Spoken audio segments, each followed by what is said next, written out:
তুফান তুফান আমাদের এখন এমন অবস্থা, আমরা না পারছি ওকে গিলতে, না পারছি উগলাতে।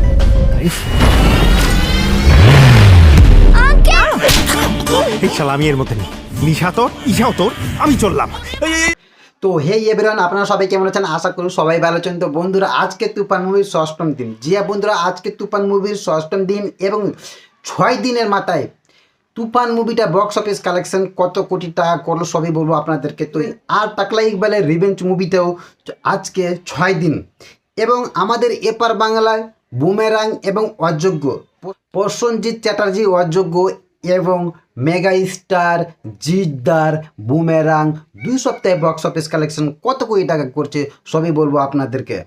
তো বন্ধুরা, আপনারা সকলে জানেন যে শাকিব খানের তুফান মুভিটা একের পর এক বিশ্ব রেকর্ড করছে। শাকিব খানকে থামানোর, শাকিব খানকে দাবানোর আপ্রাণ চেষ্টা চলছে। জিয়া বন্ধুরা, বাংলাদেশের ফিল্ম ইন্ডাস্ট্রির ভিতর শাকিব খানকে দাবানো এবং শাকিব খানকে থামানোর জন্য আপ্রাণ চেষ্টা চলছে। কিন্তু শাকিব খান ওপার বাংলা কিং খান, ওপার বাংলার মেগা স্টার, তাকে দমানো, তাকে থামানো এতটা সহজ নয় বন্ধুরা। যিনি যেভাবে তুফান মুভির মাধ্যমে বক্স অফিসে আর বিশ্ব রেকর্ড গড়েছে ঢালিউড এবং টলিউডের ভিতর, এমন কোনো হিরো নাই যে শাকিব খানের রেকর্ডকে ভাঙতে পারবে। জিয়া বন্ধুরা, তো বন্ধুরা চলেন বেশি কথা না বলে বক্স অফিস কালেকশন নিয়ে কিছু কথা বলি। তো বন্ধুরা, প্রথমে আমাদের এপার বাংলা কথা বলি। তো বন্ধুরা, আমাদের এপার বাংলা প্রসেনজিৎ চ্যাটার্জির অযোগ্য, প্রসেনজিৎ চ্যাটার্জি এবং ঋতুপর্ণা 50তম মুভি হতে যাচ্ছে এবং এই মুভিটা আর মেগা স্টার জিদ্দার মুভি বুমেরাং, এই 2 মুভি ধোঁয়াধার বিজনেস করছে। জিয়া বন্ধুরা, অযোগ্য এবং বুমেরাং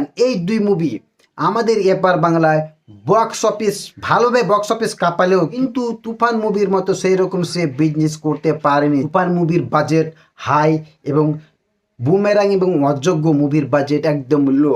তো বন্ধুরা, আপনারা সকলে জানেন যে আমাদের পশ্চিমবাংলার বক্স অফিস আর বাংলাদেশ ওপার বাংলা বাংলাদেশের বক্স অফিস কিন্তু এক নয়। জিয়া বন্ধুরা, আমাদের পশ্চিমবাংলায় এপার বাংলায় বড় বড় মুভি রিলিজ হতেই থাকে।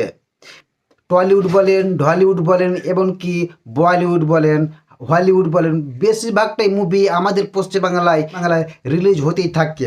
আমাদের পশ্চিমবাংলায় বক্স অফিসে টিকে থাকা এতটা সহজ নয় বন্ধুরা। আর ওপার বাংলায় একজনই, যে বন্ধুরা আর ওপার বাংলায় একজনই, তিনি হচ্ছেন আর কেউ নয়, নাম্বার 1 কিং খান মেগা স্টার শাকিব খান। এপার বাংলার অযোগ্য প্রসেনজিৎ চ্যাটার্জি অযোগ্য মুভিটা 2 সপ্তাহে বিজনেস করছে কত কোটি টাকা জানেন? 2 সপ্তাহে বিজনেস করছে 2,80,00,000 টাকা। যে বন্ধুরা 2,80,00,000 টাকা অযোগ্য মুভিটা বক্স অফিস কালেকশন করেছে।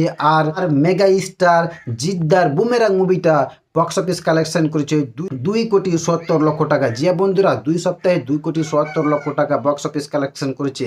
আর ওপার Bangla king Khan Shakib Khan mega star, তিনি হচ্ছে নাম্বার 1, তিনি হচ্ছে one and only Shakib Khan, number 1 mega star king Khan Shakib Khan. তিনি তার নামে শুধু ঈদ মানে যে শাকিব খান, তুফান মুভিটা একটা যথেষ্ট প্রমাণ বন্ধুরা। এবং শাকিব খানের তুফান মুভিটা বন্ধুরা 6 দিনে বক্স অফিস কালেকশন করেছে কত কোটি টাকা জানেন কি? 19,55,00,000 টাকা। জিয়া বন্ধুরা 6 দিনে বক্স অফিস কালেকশন করেছে 19,55,00,000 টাকা। ইয়ার হিস্ট্রি ক্রিয়েট করে দিয়েছে বন্ধুরা 6 দিনে। এমন কোনো টলিউড এবং ঢালিউডের ভিতরে এমন কোনো হিরো নাই যে 6 দিনে ইয়ার 20 কোটি টাকা বিজনেস করতে পারবে। এবং এই কাজটা করিয়ে রেখেছে কে? নাম্বার 1 কিং খান শাকিব খান। জিয়া বন্ধুরা, টাকলা ইকবালের রিভেঞ্জের কথা বলি। তো বন্ধুরা, টাকলা ইকবালের রিভেঞ্জ মুভিটা বক্স অফিস কালেকশন করেছে 6 দিনে 89,00,000 টাকা। জিয়া বন্ধুরা 89,00,000 টাকা তিনি 6 দিনে বক্স অফিস কালেকশন করেছে। কোথায় 89,00,000 টাকা আর কোথায় 20 কোটি টাকা?